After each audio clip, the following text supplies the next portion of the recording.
किसान और नाग। कहानी पूरी देखने से पहले अगर आपने अपने इस चैनल को सब्सक्राइब नहीं किया है तो सब्सक्राइब करें और बेल आइकन को दबाएं। बहुत समय पहले की बात है। एक गांव में एक किसान रहता था जिसका नाम रामू है। रामू एक ईमानदार और मेहनती किसान था जो अपनी खेतों में बहुत मेहनत करता था। उसके पास एक बड़ा सा पुराना पेड़ था जिसके नीचे एक नाग कोबरा बस गया था। एक दिन जब रामू अपने खेतों में काम कर रहा था, वह नाग उसके सामने आया और बोला, रामू भैया, मुझे भूख लगी है और मैंने बहुत समय से कुछ नहीं खाया है। क्या आप मुझे कुछ खाने का इजाजत देंगी? रामू ने देखा कि नाग बहुत ही पत्थर दिल और दुखी दिख रहा था। उसका दिल दयालुता से भरा हुआ था। रामू ने नाग को खाना दिया और उसे देखकर उसकी मुद्रा में करुणा आई। वक्त बीतता गया और रामू ने नाग के साथ एक अच्छी दोस्ती कर ली।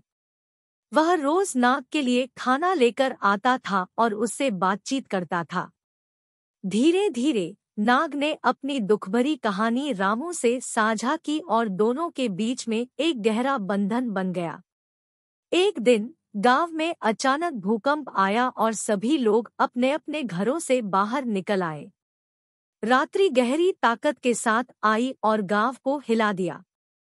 लोग भागते भागते अपने जीवन की सुरक्षा के लिए भीग रहे थे। रामू ने नाग को देखा और उससे कहा, हे दोस्त, अब हमें भी अपने जीवन की सुरक्षा के लिए दौड़ना पड़ेगा।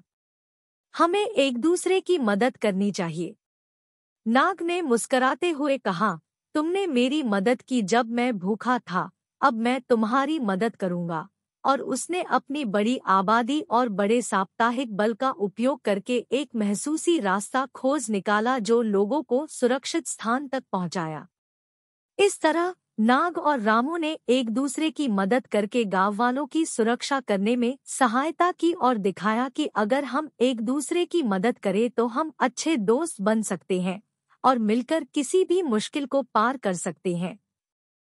गांव वाले देखकर चौंके रह गए कि नाग जैसा खतरनाक सांप भी इतना दयालु हो सकता है और दूसरों की मदद के लिए तैयार है।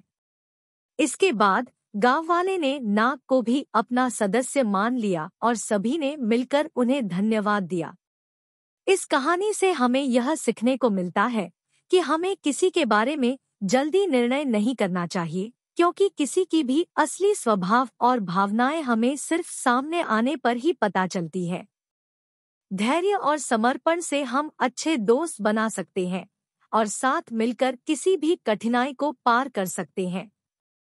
इस कहानी से यह भी प्रतीत होता है कि किसी की मदद करना अच्छाई की ओर हमें ले जाता है और अगर हम साथ मिलकर काम करते हैं तो हम किसी भी मुश्किल को सहजीवनी में बदल सकते हैं। गांव वाले ने नाग के साथ मिलकर एक सशक्त टीम बनाई और उन्होंने एक सुरक्षित स्थान बनाने के लिए मिलकर काम किया। नाग ने अपनी बड़ी और बलशाली सर्पसेना के साथ गांव की सीमाओं को सुरक्षित रखा और रामू ने खेतों में और फसलों में मदद करने के लिए अपनी मेहनत और ज्ञान का साझा किया। एक दिन गांव में एक और बड़ा संकट आया। एक दुष्ट सांपसेना ने गांव पर हमला किया और लोगों को परेशानी में डाल दिया। नाग और रामू ने फिर एक बार फिर मिलकर उनकी मदद की। उन्होंने अपनी सारी शक्ति और बल का इस्तेमाल करके दुष्ट सांपसेना को हराया और गांव को सुरक्षित करने में सफल रहे। गांव वाले ने नाग और रामू की सहायता के लिए हृदय से आभारी थे और उन्होंने इस साझेदारी को सबके साथ रखने का निर्णय किया। नाग ने भी दिखाया कि दया और साहस की भावना से ही हम अच्छे और बड़े कार्य कर सकते हैं।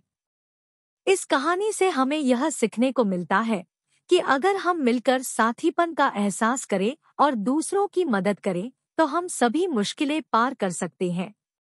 इसके साथ ही हमें यह भी याद रखना चाहिए कि दया और साहस का संयोजन हमें अद्वितीय और मजबूत बना सकता है।